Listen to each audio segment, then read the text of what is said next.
after a death of a loved one, sometimes family members will come to me, and the most common question, I'd say the number one question is, am I normal?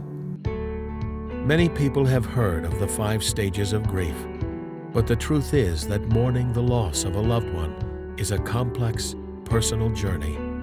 There is no predictable path. Grief is consistently inconsistent, and I think that's something that people have a hard time wrapping their minds around. People may say, I felt fine this morning, and then I don't know what happened this afternoon, I fell apart. I just want to say you're normal.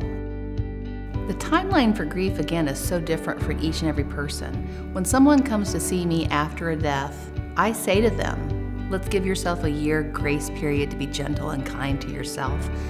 And I think that they have to take those small steps with those emotions and realize that in the beginning, if you're just getting out of bed, sometimes that's enough. You expect to feel shock and sadness after the death of a loved one, but sometimes other emotions burst forth that you don't expect, such as anger or even relief. Sometimes people feel anger and they feel guilty for feeling angry. Sometimes the anger is directed at the person who died and they feel guilt for that. And I say, that's normal. You're sad that they left you. Of course you're angry. Sometimes they're angry at themselves. If I had only taken better care, if I had only known that that was growing inside them, why didn't I do something?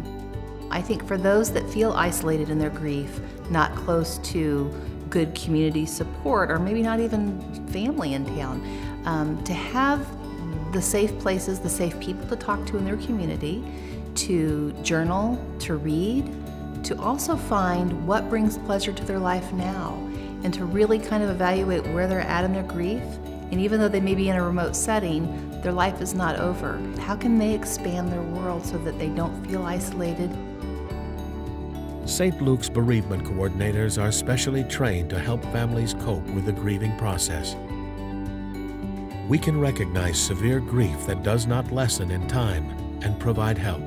And we offer a weekly support group called Cafe Hope. You can come to a support group like Cafe Hope. You can sit quietly and never speak. You can sit quietly and cry. You can share as you choose to share and be a part with other people who are also grieving. You may have different losses, but there's a common thread that's woven through that in a good support group where you feel comfortable, you feel safe to share, you feel respected, and you feel honored, and in a way your loved one is being honored when you can come and you can say their name. Cafe Hope is held here at the St. Luke's Hospice House at 3516 Summit. We meet every Tuesday at 2 o'clock. All are invited. St. Luke's Hospice is different than others in that besides being faith-based, we're human being-based, I guess is the best way to put it. We love people.